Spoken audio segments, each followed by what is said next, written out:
नमस्कार। 8 PM में एक बार फिर आपका स्वागत है और मैं हूं दशपल गुप्ता। तो आइए अब नजर डालते हैं आज के समाचारों पे। श्री माता वैष्णो देवी के दर्शन के लिए आने वाले श्रद्धालुओं को श्री माता वैष्णो देवी श्राइन बोर्ड प्रसाद के रूप में एक पौधा देगी। इसकी पूरी तैयारी कर ली गई है। हालांकि पौधा कब से वितरित किया जाएगा इसकी तारीख तय नहीं की गई है।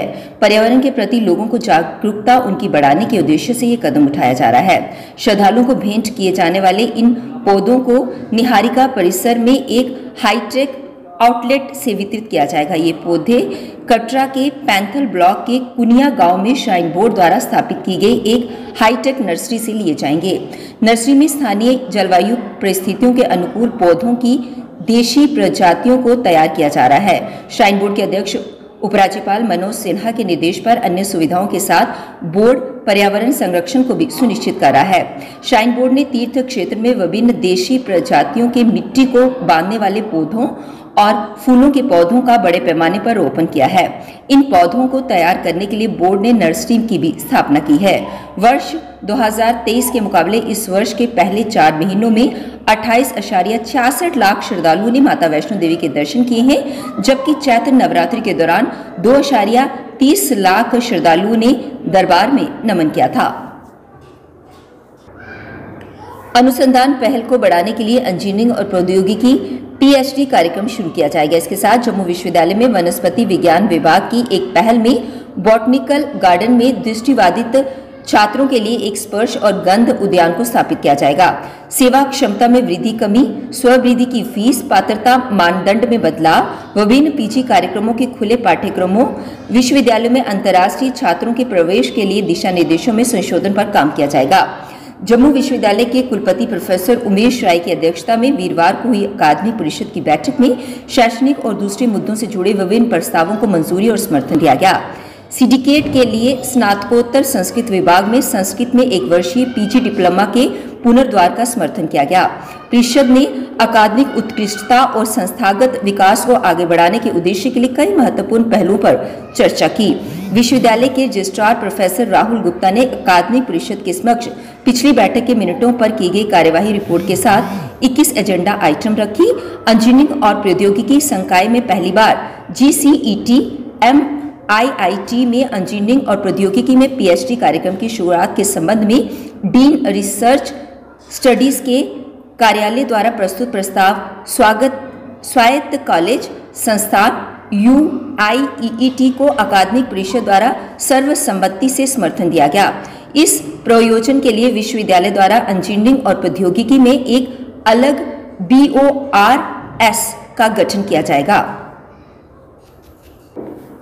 इस चिलचिलाती गर्मी के दिनों में श्री माता वैष्णो देवी जी के विश्व प्रसिद्ध मंदिर जाने वाले तीर्थयात्रियों से कटरा और उधमपुर के लोगों के लिए एक अच्छी खबर है, क्योंकि बहुप्रतीक्षित वातानुकूलित पर्यावरण अनुकूल ई-बसें जल्द ही यात्रियों को ले जाएंगी जम्मू से कटरा और उधमपुर तक, जबकि पिछले 4-5 दिनों में कठुआ जिले के लिए ऐसी 5 वाहनों को पहले ही सेवा में लगाया जा चुका है, जो रास्ते में सांबा जिले के लिए भी सेवाएं दे रहे हैं। सूत्रों ने बताया कि ऊंची पिछली सीटों और प्रति वाहन 34 यात्रियों के बैठने की क्षमता वाले 12 मीटर लंबी ये बड़ी ई-बसें जम्मू स्मार्ट सिटी लिमिटेड द्वारा चलाई जा रही हैं। सूत्रों ने बताया कि ई-बसों की सेवाओं का उपयोग करने के लिए एक ऐप के माध्यम से डिजिटल टिकट, मोबाइल टिकटिंग और महानगरों की दर्ज पर नेशनल कॉमन मोबिलिटी कार्ड का उपयोग करके भुगतान की व्यवस्था है। उन्होंने कहा कि टिकट नकद में भी खरीदे जा सकते हैं, लेकिन डिजिटल मोड पर भुगतान करने पर यात्रियों को 5% की छूट मिलेगी। 120 रुपये किराया है और इसमें सर 2 स्टॉप है। पहला जम्मू से टिकरी से उधमपुर, ये 2 स्टॉप है सर इसमें। और इसमें सर फुल AC है और सीटें इसमें बहुत ही अच्छी, मतलब। और किराया सर जम्मू से उधमपुर 120 रुपया और टिकरी तक 65 रुपये रखे हैं। टिकरी तक 65 रुपये, टिकरी के आगे 55 रुपये का किराया इसका सर। सुविधाएं सर गर्मी जैसे अभी पता आपको कितनी गर्मी है, इसमें AC फुल AC गाड़ी है। और सर और भी बहुत कुछ है इसमें। कैमरे 5 कैमरे लगे हुए हैं। और सर कोई भी पसंदे जैसे बैठता है इसमें बहुत ही खुश होता है। जो पहली बार बैठ रहे हैं, जो बता रहे हैं, बहुत ही हम खुशी, ये पहले दिन उनको खुशी हो रही है इस बात की। केंद्रीय गृह मंत्री अमित शाह ने कश्मीर से परिवारवादी पार्टियों नेका, PDP व कांग्रेस के सफाई का भाजपा कार्यकर्ताओं को मंत्र दिया। उन्होंने कार्यकर्ताओं के साथ बैठक में स्पष्ट रूप से कहा कि इन तीनों पार्टियों के खिलाफ हर एक सदस्य का वोट जाना चाहिए, ताकि उनका सफाया हो सके।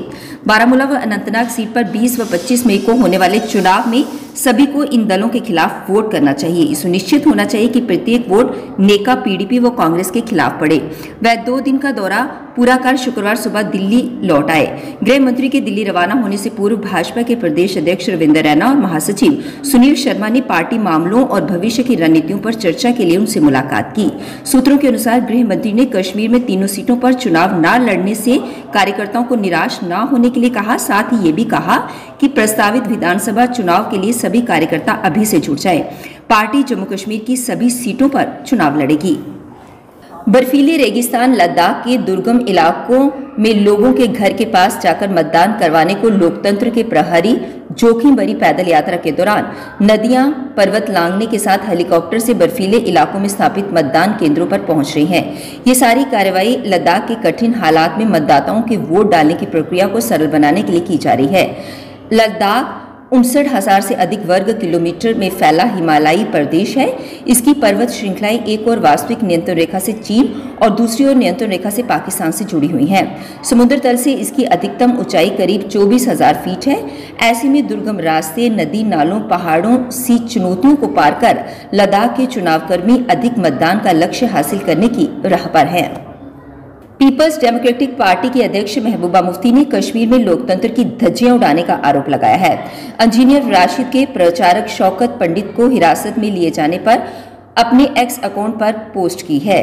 मुफ्ती ने लिखा कि कश्मीर में लोकतंत्र की धज्जियां उड़ाई जा रही हैं। उन्होंने कहा कि शौकत पंडित को जम्मू कश्मीर पुलिस ने उठाया है और चुगल पुलिस स्टेशन में हिरासत में ले लिया है।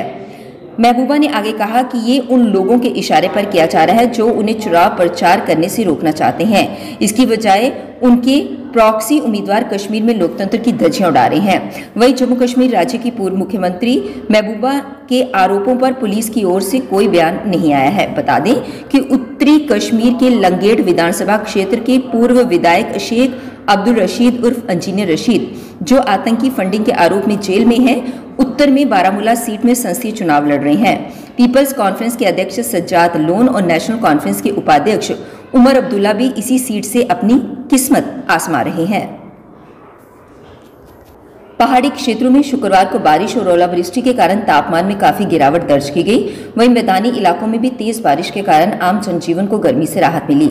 सबसे ज्यादा बारिश डुग्गर में हुई, जहां बारिश के साथ साथ ओलावृष्टि भी देखने को मिली।